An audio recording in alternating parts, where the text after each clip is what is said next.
اعوذ باللہ من الشیطان الرجیم۔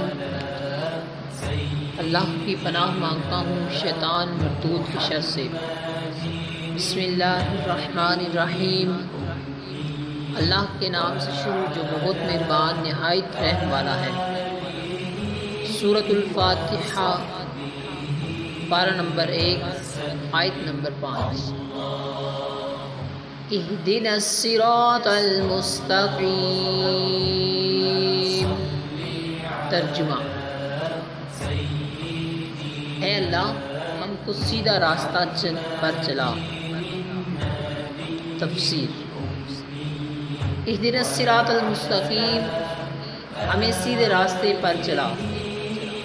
اللہ تعالیٰ کی ذات و صفات کی معرفت کے بعد اس کی عبادت اور حقیقی مددگار ہونے کا ذکر کیا گیا، اور اب یہاں سے ایک دعا سکھائی جا رہی ہے کہ بندہ یوں عرض کرے: اے اللہ عز و جل، تو نے اپنی توفیق سے ہمیں سیدھا راستہ دکھا دیا، اب ہماری اس راستے کی طرف ہدایت میں اضافہ فرما اور ہمیں اس پر ثابت قدم رکھ۔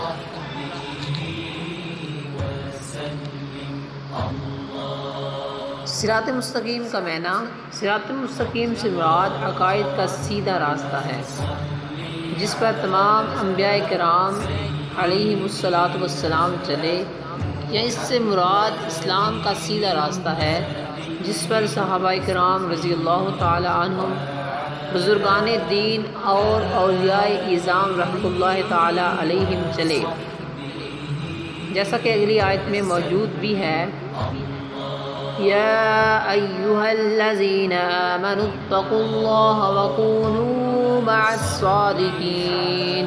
سورۃ التوبہ 119، آیت نمبر۔ ترجمہ: اے ایمان والو، اللہ سے ڈرو اور سچوں کے ساتھ ہو جاؤ۔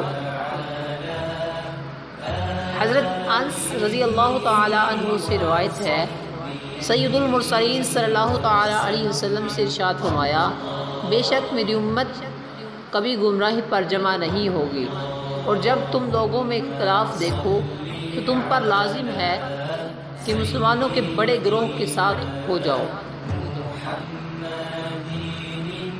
حضرت عبداللہ بن عمر رضی اللہ تعالی عنہما سے روایت ہے، نبی اکرم صلی اللہ علیہ وسلم سے ارشاد فرمایا: بنی اسرائیل 72 فرقوں میں تقسیم ہو گئے تھے، اور میری امت 73 فرقوں میں تقسیم ہو جائے گی، ان میں سے ایک کے علاوہ سب جہنم میں جائیں گے۔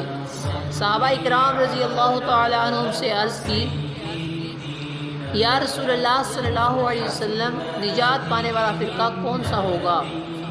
ارشاد فرمایا: وہ اس طریقے پر ہوگا جس پر میں اور میرے صحابہ ہیں۔ دوستوں، آج کے لیے اتنا ہی، ملیں گے انشاءاللہ نیکسٹ ویڈیو میں، تب تک کے لیے اللہ حافظ۔ السلام علیکم ورحمۃ اللہ۔